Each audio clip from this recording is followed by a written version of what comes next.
RCF. Bonjour Baptiste, aujourd'hui on va parler vélo et plus précisément vélo à assistance électrique car une étude scientifique nous montre que contrairement aux idées reçues, ce dernier pourrait avoir des effets bénéfiques sur la santé comparables à ceux du vélo traditionnel.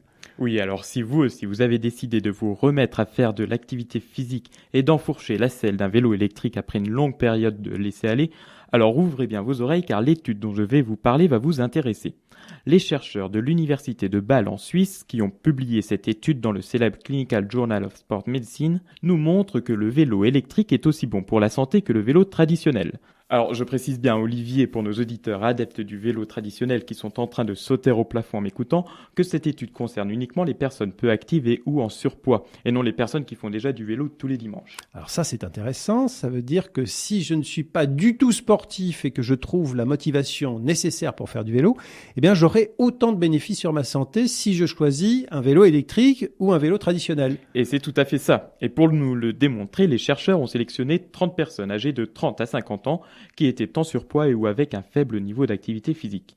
Les cobayes ont été séparés en deux groupes, un groupe qui devait utiliser un vélo électrique et un autre un vélo traditionnel pour se rendre au travail.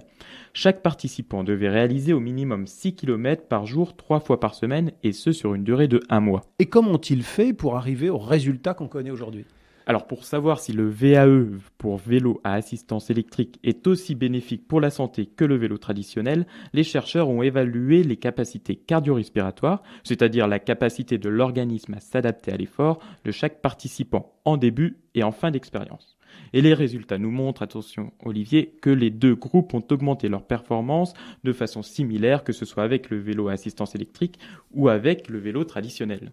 Ces résultats paraissent tout à fait étonnants, effectivement, Baptiste, puisqu'on se dépense quand même bien plus sur un bon vieux vélo que sur un vélo électrique qui nous demande bien moins d'efforts, celui-ci. Alors vous avez raison Olivier, et c'est toute là la subtilité de cette étude dirigée par le professeur Schmidt.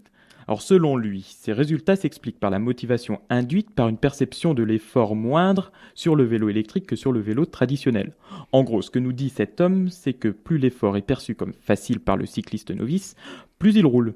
Ce qui aiderait donc les personnes fâchées avec le sport à retrouver une activité physique légère mais surtout régulière, améliorant ainsi leur santé physique mais aussi leur bien-être mental général. Merci beaucoup Baptiste et on salue au passage tous nos amis cyclistes qui nous écoutent, qu'ils aient ou non un moteur sur leur vélo.